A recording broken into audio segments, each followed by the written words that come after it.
শক্তি অপশক্তি জেনে রাখুক। আর রাজধানীর রাজপথের আজকের এই সমাবেশ কারো বিরুদ্ধে প্রতিবাদের ঝড় তোলার মিছিল নয়, বরং রাজপথে লাখো জনতার আজকের এই মিছিল বাংলাদেশের স্বার্থ রক্ষার মিছিল, নিজের অধিকার রক্ষার মিছিল, নিজের ভোট প্রয়োগের অধিকার প্রতিষ্ঠার মিছিল।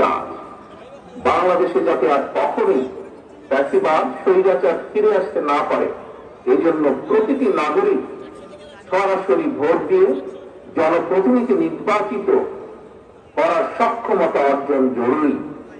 জনপ্রতিনিধি নির্বাচিত হওয়ার জন্য স্থানীয় সরকার থেকে কেন্দ্রীয় সরকার পর্যন্ত জনপ্রতিনিধি হতে ইচ্ছুক ব্যক্তিদেরকে জনগণের ভোটের প্রতি মুখাপেক্ষী করা না যাবে ততক্ষণ পর্যন্ত জনগণ গণতন্ত্রের সুফল পাবে না।